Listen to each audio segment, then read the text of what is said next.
So the No Impact Project runs No Impact Weeks, and the No Impact Week is where people live as environmentally as possible over the course of the week. So when it's run on a university campus, what happens is a group of people decide that they're all going to live with no environmental impact, but at the same time, they run various environmental events that kind of teach the rest of the campus about things to do with environmentalism. One of the things that I didn't realize to the end of my own experiment is how important it is to do these things in community.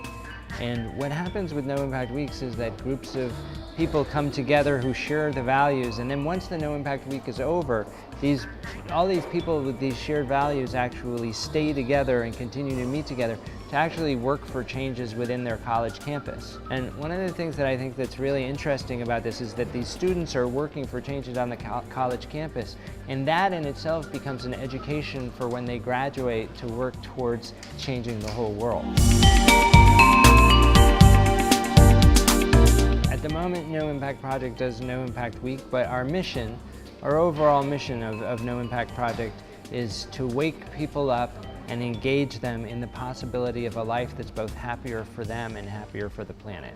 We're hoping to develop, for example, tools that help bring together local communities, because just as on college campuses it seems to work so well when people live environmentally together, we also want to bring communities together so that communities, in the United States, neighbors don't know each other, but if neighbors knew each other, then they can borrow things from each other, they can help each other, they can have community composting projects, this type of thing. So we're going to be moving towards projects that build community.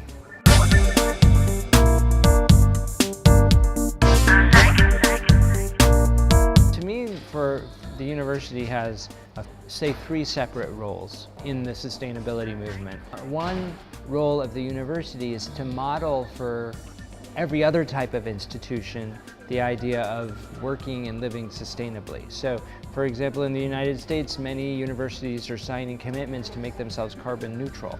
So, as academic institutions, they should be at the forefront of society. In other words, they should be the first institution that's becoming carbon neutral in order to teach all the other corporations and institutions to do it themselves, because that's their job as an academic institution.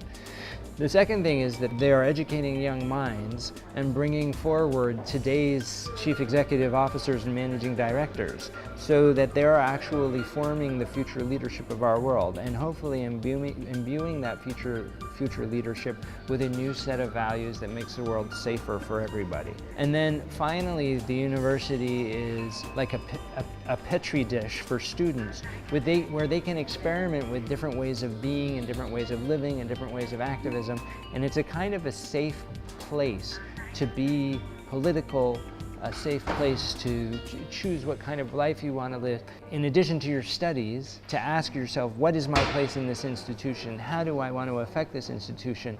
Where they're not going to be, there will be no real negative consequences for them, as there might be in the working place. But so they get a chance to experiment and develop their skills as citizens in the university context.